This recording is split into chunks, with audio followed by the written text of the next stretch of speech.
السلام علیکم ورحمۃ اللہ وبرکاتہ۔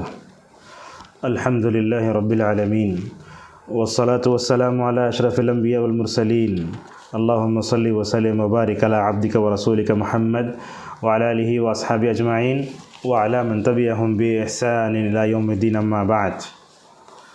قال اللہ تعالی اعوذ باللہ من الشیطان الرجیم من ہمزہ ونفخہ ونفثہ، لقد کان لکم فی رسول اللہ اسوۃ حسنہ، وقال تعالی یا ایھا النبی انا ارسلناک شاہدا ومبشرا ونذیرا وداعیا الی اللہ بإذنہ وسراجا منیرا۔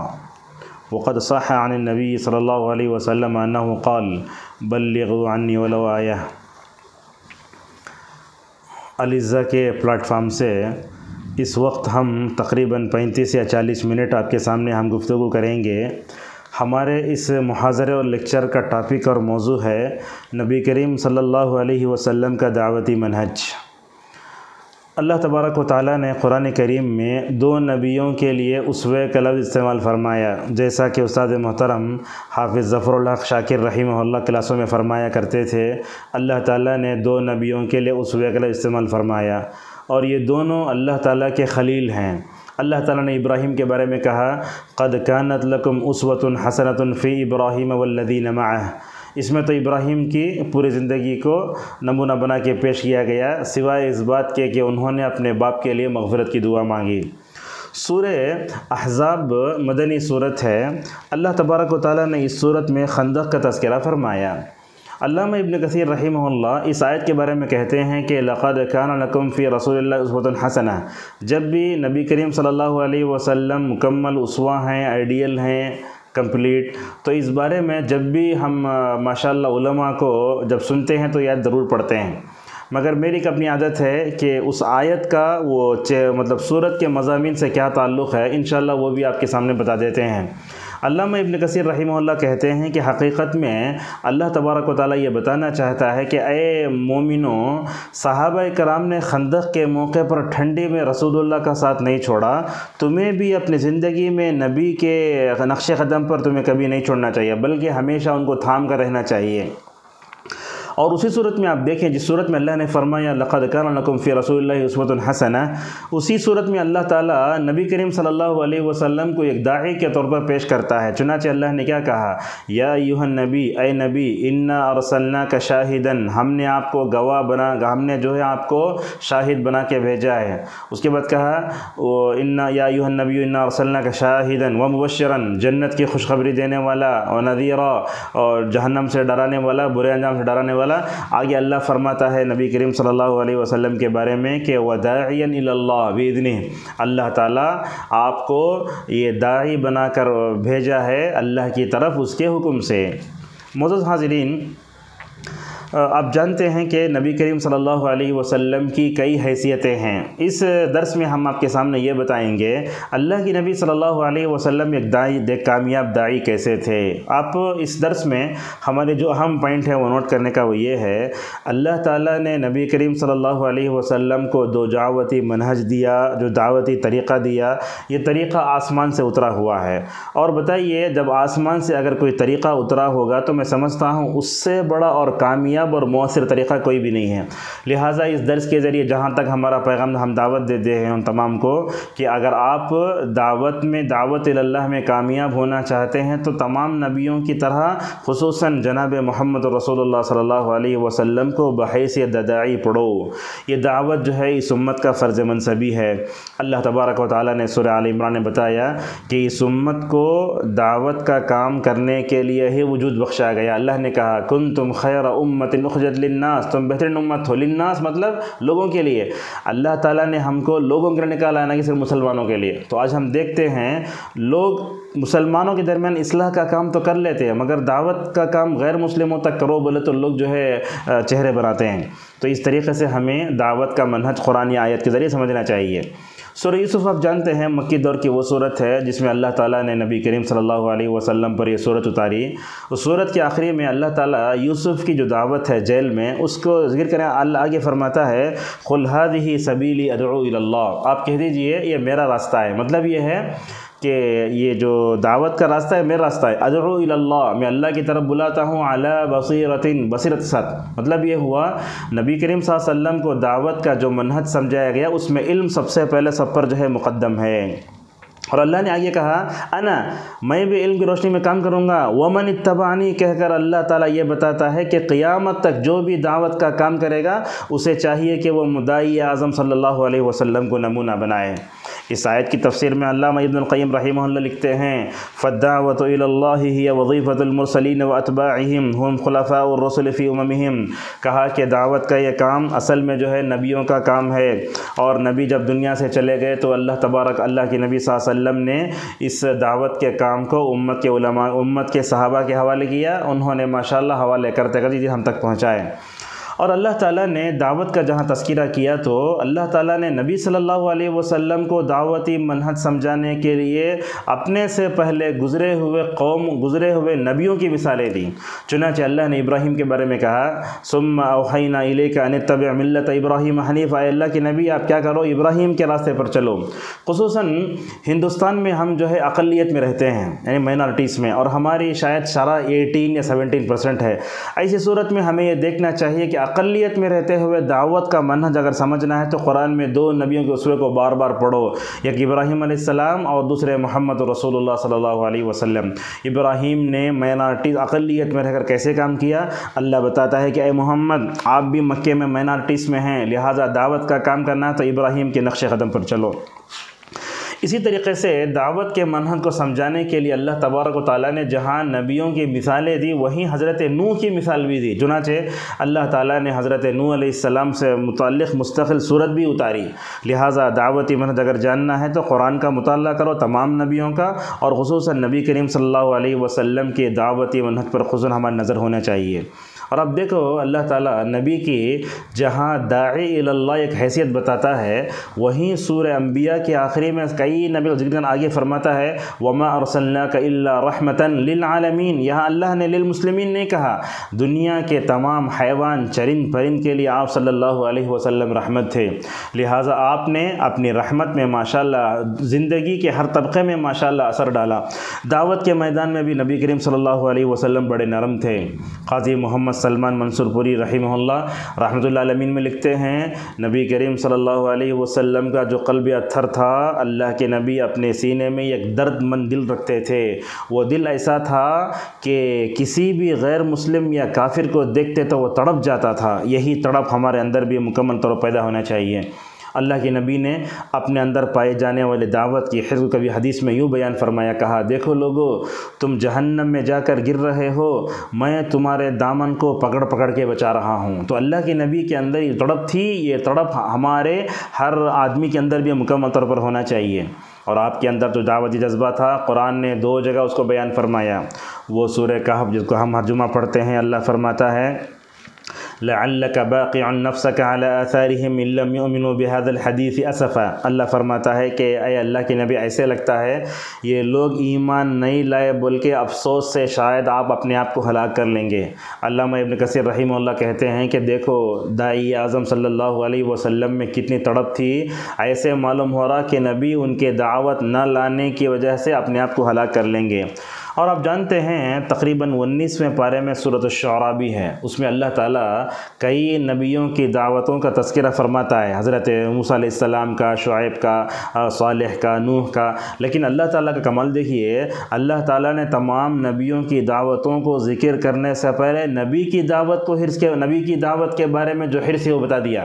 اللہ نے کہا طاسیم میم تلک آیات الکتاب المبین لعلک باقع نفسک الا یکونوا مؤمنین، اے اللہ کے نبی یہ لوگ ایمان نہیں لائیں گے بلکہ ایسا معلوم ہوتا ہے کہ آپ اپنے آپ کو ہلاک کر لیں گے۔ اہل علم لکھتے ہیں اللہ تعالیٰ نے نبی کریم صلی اللہ علیہ وسلم کا پہلے ذکر کر کے یہ بتایا کہ ہر داعی کو ویسے تڑپ اپنے اندر رکھنا چاہیے جیسے رسول اکرم صلی اللہ علیہ وسلم کے اندر تھی۔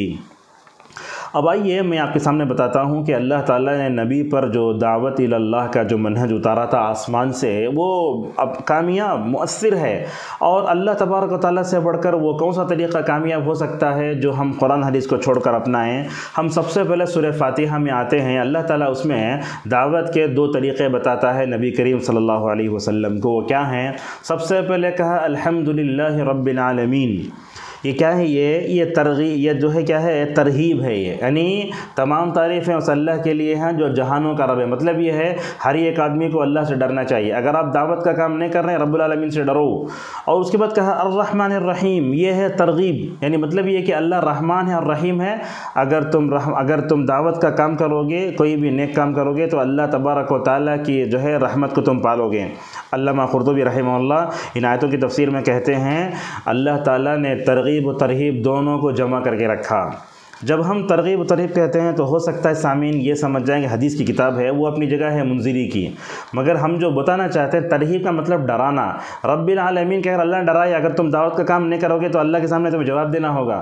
الرحمن الرحیم کہہ کر بتایا کہ تمہیں کبھی نرم دلی سے، محبت سے اور اچھے انداز سے مکمل طور پر تمہیں جو ہے لوگوں کے سامنے پیش آنا چاہیے۔ تو ڈرانے کا ایک انداز ہے، اور اس کے بعد جو ہے اور ایک انداز ہے فضیلت بیان کا، اسے ترغیب۔ لیکن ہم دیکھتے ہیں کہ اللہ تعالیٰ نے قرآن کریم میں جو یہ کہا یا ایھا النبی انا ارسلناک شاہدا ومبشرا، یہاں بھی دیکھیے مبشرا مطلب ترغیب۔ جیسے رسول اکرم صلی اللہ علیہ وسلم فرماتے ہیں جو بندہ لا الہ الا اللہ کا اقرار کرتا ہے صدق دل کے ساتھ، اپنے دل سے بھی اپنی زبان سے بھی، تو کہا کہ وہ جنت میں جائے گا۔ اور اسی طریقے سے اللہ کے نبی صلی اللہ علیہ وسلم دعوت میں ہمیشہ ترغیب کے پہلو کو اپناتے تھے۔ ترغیب کا مطلب فضائل بیان کرنا، اچھے انداز سے سامنے والوں کو سمجھانا۔ تو اللہ تبارک و تعالیٰ نے وہاں کہا سورہ اللہ کے نبی صلی اللہ علیہ وسلم فرماتے ہیں من کان آخر کلامہ لا الہ الا اللہ دخل الجنہ، جو آدمی لا الہ الا اللہ پڑھ کے دنیا سے جائے گا وہ جنت میں جائے گا۔ حدیث کیا مطلب ہے؟ حدیث کا مطلب یہ ہے کہ تم توحید پر رہے، تم نے توحید کے تقاضوں کو پورا کیا، جب تمہارا انتقال ہوگا تو اللہ تبارک و تعالیٰ تمہیں اچھی موت دے گا۔ اور دیکھو اللہ کے نبی صلی اللہ علیہ وسلم اپنے بارے میں قرآن میں کیا فرماتے ہیں؟ اتبع ما یوحی الی من ربی، اے لوگو اللہ کی طرف سے مجھے جو ہدایت ملتی ہے میں اسی پر عمل کرتا ہوں۔ اللہ کے نبی صلی اللہ علیہ وسلم دعوت کے تعلق سے جتنی آیتیں مکی اور مدنی دور میں اتری ہیں، اللہ کے نبی اسی کو فالو کرتے تھے، اور اللہ کے نبی اپنے سے کچھ بھی نہیں کرتے تھے، اللہ کی پورے نگرانی میں اللہ کے نبی کی دعوت کا کام ہوتا تھا۔ چنانچہ اللہ تعالیٰ سورۃ النجم میں فرماتا ہے وما ينطق عن الهوى، وہ تو خواہش کی بنیاد پر کوئی بات نہیں کہتا، ان هو الا وحی یوحی، وہ تو جب بات کرتا ہے تو وحی کی روشنی میں بات کرتا ہے۔ ابو داؤد کی روایت آتی ہے اللہ کے نبی صلی اللہ علیہ وسلم ایک مرتبہ اپنے زبان کی طرف اشارہ کر کے کہتے ہیں لوگو میری زبان صرف حق نکلتا ہے۔ تو ان دو آیتوں اور حدیث کی روشنی میں معلوم ہوتا ہے کہ اللہ تعالیٰ نے نبی کریم صلی اللہ علیہ وسلم کی داعی کی حیثیت سے خاص تربیت فرمائی۔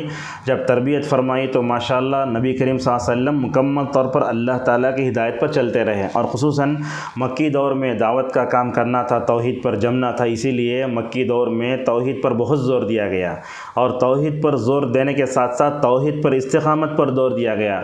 اللہ فرماتا ہے فاستقم کما امرت، اور کبھی نبیوں کی دعوتوں کا تذکرہ کرتے ہوئے فرماتا ہے وَكُلًّا نَقُصُّ عَلَيْكَ مِنْ أَنْبَاءِ الرُّسُلِ مَا نُثَبِّتُ بِهِ فُؤَادَكَ۔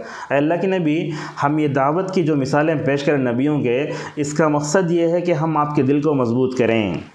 معزز حاضرین، اللہ تعالیٰ نے نبی کو دعوت کا طریقہ سکھایا سورۃ النحل کے آخری میں۔ اللہ فرماتا ہے ادع الی سبیل ربک بالحکمۃ والموعظۃ الحسنۃ وجادلہم باللتی ہی احسن۔ یہ تین مراتب ہیں۔ ہمیشہ دعوت کا جب بھی موضوع ہوتا ہے، خصوصاً وہ نبی کا دعوتی منہج، یہ آیت اس میں جو ہے سب سے عمدہ ہے۔ اللہ فرماتا ہے لوگو یہ توحید بہت بڑی نعمت ہے، لہٰذا اس توحید کو اپنا کر خزانے کے سام مت بن جاؤ، بلکہ اللہ کی راستے کی طرف بلاؤ بالحکمہ، حکمت کے ساتھ، والموعظۃ الحسنہ، اور اچھے نصیحت کرتے ہوئے، وجادلہم باللتی ہی احسن، اگر بحث کرنا اچھے طریقے سے کرنا ہے۔ اب دیکھو نبی کی دعوت ماشاءاللہ پوری حکمت سے بھری ہوئی ہے۔ اگر آپ اللہ کے نبی کی دعوت میں حکمت دیکھنا چاہتے ہیں، دیکھو مکے کی 13 سالہ زندگی میں شروع کے 3 سال اللہ کے نبی دعوت کو آہستہ کرتے رہے۔ اگر اللہ کے نبی شروع ہی میں دعوت کو زور سے کرتے تو مکے کا ماحول پہلے سے ہی مخالف ہو جاتا اور مخالف ہو جاتا تھا۔ تو مورخین اور سیرت نگار لکھتے ہیں کہ 3 سال تک اللہ کے نبی سری دعوت دیتے رہے۔ اس کے بعد اللہ تبارک و تعالیٰ نے جہری دعوت، یعنی سب کے سامنے دعوت کا مرحلہ بیان کرتے ہوئے کہا فاصدع بما تؤمر واعرض عن المشرکین، اللہ کے نبی ببانگ دہل اعلان کرو، جیسا کہ اللہ تبارک و تعالیٰ اس میں فرماتا ہے۔ تو 3 سال تک سری دعوت کر کے نبی نے لوگوں کو بتایا کہ دعوت کا کام کہیں بھی ہوتا ہے تو سری طور پر پہلے ہوتا ہے، بعد میں ماشاءاللہ حالات سازگار ہوتے ہیں تو کیا ہوتا ہے، دعوت کام اچھا ہو جاتا ہے۔ ہم دیکھتے ہیں دنیا میں جتنے دعات اور مبلغین نے رسول اللہ کے مبارک دعوتی منہج کو اپنائے تو کامیاب ہوئے۔ اگر آپ دیکھنا چاہتے ہیں تو یہ تعصب کا آئینہ نکال کر دیکھیے، محمد ابن عبد الوہاب رحمہ اللہ نے کیا بہترین دعوت و اصلاح کا کام کیا۔ میں سمجھتا ہوں خون کم بہا ہوگا، مگر ہر توحید کی طرف دعوت دینے والے کو محمد کے صلی اللہ علیہ وسلم کے دعوتی منہج کے ساتھ صحابہ تابعین اسلاف میں خصوصاً ان کو ضرور پڑھنا چاہیے، اس لیے کہ انہوں نے جزیرۃ العرب کو ویسے پاک کیا جیسے نبی کریم صلی اللہ علیہ وسلم نے جو ہے شرک سے پاک کیا تھا۔ اور حضرت نوح علیہ السلام بھی بڑی حکمت سے دعوت دے رہے تھے، کیا بولتے ہیں، قال رب انی دعوت قومی لیلا و نہارا، دن رات دعوت دیا۔ اور کیسے بولے، اعلنت لهم واسررتم اسرارا، کھلم کھلا بھی دعوت دیا، اور اس کے بعد میں جو ہے چھپ کر بھی دعوت دیا، لیکن جو ہے فلم یزدہم دعاء الا فرارا، میری دعوت کو لے کر بھاگ جایا کرتے تھے۔ لہٰذا اس درس کے ذریعے ہم آپ کو پیغام دیتے ہیں، آپ دعوت کا کام کریں تو سری طور پر کام کریں، اور خصوصاً آج کل حالات اچھے نہیں ہیں، تو اس موقع پر ایک نصیحت میں ضرور کرنا چاہوں گا کہ اگر آپ دعوت کا کام کر بھی رہے ہیں اور ماشاءاللہ لوگ اپنے طور پر جو ہے بغیر کسی اکراہ کے جبر کے مسلمان بھی ہو رہے ہیں، اس طرح کے ویڈیوز کو سوشل میڈیا میں فیس بک میں نہیں ڈالے تو بہتر ہے، اس لیے کہ دعوت کا کام سری ہو تو ماشاءاللہ بہت اچھا ہوتا ہے۔ اور اللہ تعالیٰ کی نبی صلی اللہ علیہ وسلم دعوت کا بڑی حکمت سے کر رہے تھے کہ صلح حدیبیہ میں جب اللہ کی نبی مکے میں داخل ہونا چاہتے تھے تو انہوں نے کہا آئندہ سال آؤ، اور وہ 10 شرطیں جو تھیں اس میں پورا مسلمان دب کر صلح کر رہے تھے۔ حضرت عمر رضی اللہ عنہ نے اس موقع پر کہا یا رسول اللہ آپ دب کر صلح کر رہے ہیں، تو اللہ کی نبی صلی اللہ علیہ وسلم نے بڑی حکمت کے ساتھ اپنی پختہ عقل کی روشنی میں اللہ تبارک و تعالیٰ کی وحی کی روشنی میں ماشاءاللہ کتنا بہترین دب کر صلح کی، تو اس کا نتیجہ کیا ہوا، اللہ نے کہا انا فتحنا لک فتحا مبینا۔ ایک تو اللہ کی نبی کی جو دعوت ہے حکمت سے بھری ہوئی، آپ دیکھو اللہ کے نبی نے بادشاہ میں جو خطوط لکھا وہ مدینہ کا دور ہے، مکے کا دور نہیں تھا۔ آپ صلی اللہ علیہ وسلم ماشاءاللہ اتنی پختہ عقل کے مالک تھے۔ قاضی فضیل ابن عیاض رحمہ اللہ کہتے ہیں کہ کان رسول اللہ صلی اللہ علیہ وسلم ارجح الناس عقلا، اللہ تعالیٰ نے رسول اللہ کو جو پختہ عقل دی تھی، میں سمجھتا ہوں مخلوق میں اس سے پہلے کسی کو وہ عقل نہیں ملی اور آخرت تک جو ہے کسی کو نہیں ملی قیامت تک۔ اور اللہ کی نبی صلی اللہ علیہ وسلم حکمت سے کام کرتے تھے، تو آپ نے اپنے زمانے میں پائے جانے وسائل کو بھی استعمال فرمایا۔ دیکھو دعوت کا جو دوسرا درجہ ہے الموعظۃ الحسنہ، بہترین نصیحت کرنا۔ چنانچہ اللہ کی نبی صلی اللہ علیہ وسلم صفا پہاڑی پر چلے گئے، آپ نے وہاں کھڑے ہو کر قریش کو سمجھایا۔ میں سمجھتا ہوں اس وقت کا اسٹیج تھا وہ صفا، وہاں کھڑے ہو کر آپ نے کفار و مشرکین کو سمجھایا، اور وہاں کھڑے ہو کر نبی کریم صلی اللہ علیہ وسلم نے اپنے رشتہ داروں کو بھی سمجھایا۔ آپ نے وہاں کھڑے ہو کر کیا کہا، قولوا لا الہ الا اللہ، لوگو لا الہ الا اللہ کہو، 2 خوشخبریاں سنائیں۔ اگر ہم توحید کو اپنا لیتے، یہ 2 چیزیں ماشاءاللہ دنیا نے ماضی میں دیکھی ہیں۔ اگر ہم آخرت تک یہ چاہتے ہیں کہ ہماری دعوت میں کامیابی ہو، تو ہمیں یہ 2 جملوں پر ضرور غور کرنا ہوگا، وہ یہ ہے تفلحو، کامیاب ہو جاؤ گے۔ اور بعض روایتوں میں آیا تدین لکم العرب والعجم، کہ عرب و عجم تمہارے سامنے گھٹنے ٹیک دیں گے۔ بعض روایتوں میں آیا تملکو العرب والعجم، کہ تم عرب و عجم کے مالک ہو جاؤ گے۔ ماشاءاللہ ان جملوں کو کیسے غور سے سنا حضرات صحابہ اکرام نے، ابو بکر، عمر، عثمان، حضرت خلفائے راشدین کی 30 سالہ خلافت میں ماشاءاللہ اسلام کہاں کہاں تک پہنچا۔ بولتے ہیں کہ حضرت عمر کے دور ماشاءاللہ اسلام یہاں بھی آیا۔ تو اس طریقے سے اللہ کی نبی صلی اللہ علیہ وسلم عمدہ نصیحت سے بھی دعوت کا کام کرتے تھے۔ اب دیکھو ہماری بھی تقریر ہوتی ہے، نبی کی تقریر بھی ہوتی ہے، مگر نبی کی تقریر میں جو 2 باتیں ارباد ابن ساریہ رضی اللہ عنہ بتاتے ہیں، اس کو ہمارے اندر پیدا کرنے کی ضرورت ہے۔ کیا کہا، اللہ کے نبی صلی اللہ علیہ وسلم ہم کو نصیحت ایک مرتبہ کرے، اس نصیحت کو سن کر ہمیں ایسے لگا کہ یہ آپ کی الوداعی نصیحت ہے، اور اس میں 2 چیزیں ہم نے دیکھیں۔ اللہ کے نبی وعظ فرماتے، نصیحت فرماتے تو کیا ہوتا، اس میں یہ ہوتا کہ دلوں میں خوف پیدا ہو جاتا، اور اللہ کی نبی کی زبان میں تاثیر اتنی تھی ماشاءاللہ، آنکھوں سے مطلب بے اختیار آنسو آ جاتے تھے ماشاءاللہ۔ صحابہ کو دیکھے، حسن بصری رحمہ اللہ کے بارے میں سب پڑھتے ہیں ماشاءاللہ، جس وقت وہ عراق میں یا بصرے میں یا جو کوفے میں اگر وعظ کرتے تو ماشاءاللہ پورا بازار بند ہو جاتا تھا۔ تو اس طریقے سے نبی کریم صلی اللہ علیہ وسلم بے انداز نصیحت کرتے۔ دیکھو عتبہ کا واقعہ میں آپ کے سامنے نقل کرنا چاہتا ہوں۔ مکی دور میں کیا ہوا، عتبہ آپ کے پاس آیا، 3 آپشن دیا، شادی کر لیتے، عہدہ چاہیے، مال چاہیے۔ اللہ کے نبی کیا جواب نہیں، قرآن کے ذریعے سمجھائے۔ تو قرآن کے ذریعے جب سمجھایا تو اتنے نصیحت کا اثر پڑا، وہ تو کفار قریش سے کہنے لگا تو محمد کے دعوت کو جو ہے پھونکنے اٹھے ہو، یاد رکھو محمد اپنی دعوت میں صلی اللہ علیہ وسلم کامیاب ہوں گے۔ تو اس طریقے سے ہمیں حکمت سے دعوت کا کام کرنا ہوگا۔ اور یاد رکھیے بعض لوگ حکمت کا لفظ بولے تو یہ سمجھ جاتے ہیں مصلحت ہے، بزدلی ہے، سمجھ، وہ نہیں ہے۔ حکمت کا مطلب کیا ہے؟ آپ کام کریں تو اس کا اچھا رزلٹ آنا، لیکن رزلٹ آ جانا ضروری نہیں ہے، رزلٹ دیر سے بھی آ سکتا ہے۔ تو اس طریقے سے جلدی نہیں کرنا چاہیے۔ اس لیے ابن تیمیہ رحمہ اللہ کہتے ہیں دعوت کا کام کرنے والوں کو 3 چیزیں اپنے اندر پیدا کرنا: العلم والرفق والصبر، علم بھی ہونا، نرمی بھی ہونا، صبر بھی ہونا چاہیے۔ اسی طریقے سے رسول اکرم صلی اللہ علیہ وسلم پر مکی دور میں جو صورتیں اتری ہیں، ان صورتوں میں دعوت کا ایک اسلوب یہ بھی بتایا گیا کہ اللہ کے نبی صلی اللہ علیہ وسلم پر جو آیتیں اتری اس میں جہنم کا ذکر ہے، اور اللہ کے نبی جب دعوت کا کام کرتے تو ترغیب اور ترہیب دونوں کو ماشاءاللہ بیلنس سے لے کر چلتے۔ اس کو کیسے بتاتے؟ امام احمد رحمہ اللہ بتاتے خوف اور رجا یہ کیا ہیں؟ اصل میں پرندے کے 2 پروں کی طرح ہیں، اگر وہ دونوں پر برابر ہیں تو پرندہ اڑتا۔ اسی طریقے سے دعوت کا کام کرنے والوں کے لیے یہ ترغیب اور ترہیب یہ دونوں میں بیلنس رہنا۔ اگر آپ زیادہ ڈرا دیے تو امت مایوس ہو جائے گی، اگر آپ ترغیب زیادہ بولے تو امت میں گناہ پر ہمت آ جاتی ہے۔ لہٰذا دونوں میں مکمل طور پر کیا کرنا چاہیے؟ ایک طرح کا اعتدال اور بیلنس اور توازن ہونا چاہیے۔ نبی کریم صلی اللہ علیہ وسلم جب سامنے والے سے بات کرتے تو آپ کا لہجہ بڑا ناصحانہ، رحیمانہ، مشفقانہ ہوتا تھا۔ اس انداز سے اللہ کے نبی دعوت دیتے کہ سامنے والا آپ کی باتوں کا وہ جو ہے مکمل طور پر دیوانہ ہو جاتا۔ طفیل بن عمرو دوسی کو دیکھو، جب وہ اپنے جہاں سے نکلے، قافلے کے سردار تھے وہ، جب وہ وہاں سے نکلے تو اپنے کان میں روئی رکھ کر آئے، ان کو لوگ بول کر بھیجے نبی کی وہ قرآن سنے تم دیوانے ہو جاتے۔ اب وہ اتنے عقل مند تھے، جیسے جیسے مکے کے قریب ہے تو روئی نکلے، قرآن سنے، ماشاءاللہ مسلمان ہو گئے۔ اور دیکھو طفیل بن عمرو دوسی مسلمان ہوئے تو اللہ کے نبی نے ان کو داعی بنا کر بھیجا۔ ماشاءاللہ طفیل بن عمرو دوسی کی دعوت کی کوششوں سے ابو ہریرہ مسلمان ہوئے، جنہوں نے ماشاءاللہ 5,500 حدیثیں یاد کر کے امت پر احسان فرمایا۔ اور میں سمجھتا ہوں ابو ہریرہ کی حدیثوں پر جتنا عمل کریں گے اس کا ثواب ماشاءاللہ طفیل بن عمرو دوسی کو بھی ملے گا، جیسا کہ اللہ کے نبی صلی اللہ علیہ وسلم حدیث میں فرماتے ہیں کہ جو آدمی خیر کا کام کرتا اس کو بتاتا، اس کا پورا ماشاءاللہ عمل کرنے کا ثواب بھی اسے ملے گا۔ اور آپ کو بتاتے ہیں اس وقت اللہ کے نبی صلی اللہ علیہ وسلم دعوت میں سامنے والے کی تڑپ، ایک جملہ کو بتاتے ہیں، ہمیں گنہگار سے نفرت نہیں کرنا ہے، گنہگار گناہ سے نفرت کرنا۔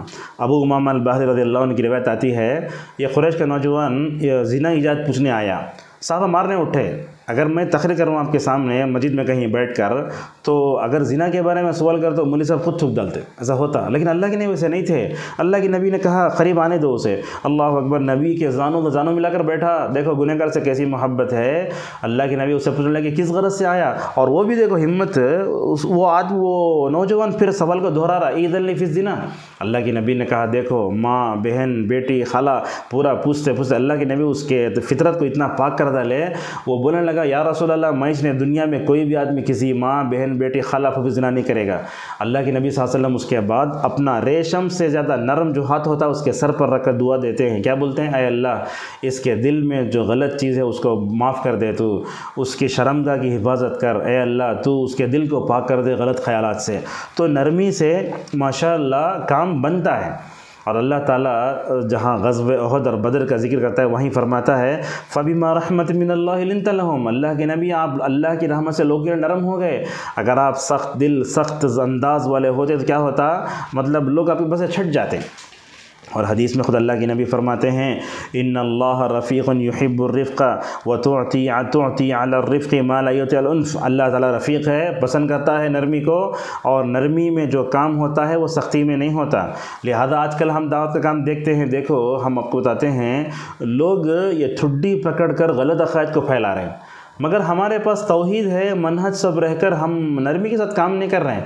خصوصاً علامہ البانی رحمہ اللہ اس بارے میں بہت صاف بات بتاتے ہیں، کہتے ہیں سلفی دعوت کا اصول یہ ہے کہ نرمی سے بات پیش کی جائے، اور محمد بن ربیعہ حاضر مدخلی حفظہ اللہ کو لوگ سخت انداز سے لوگ سامنے پیش کرتے، مگر میں نے کتاب پڑھی ہے، ان کتاب کا نام ہے انبیاء علیہم الصلاۃ والسلام کا طریقہ دعوت، آپ اس کتاب کو پڑھو،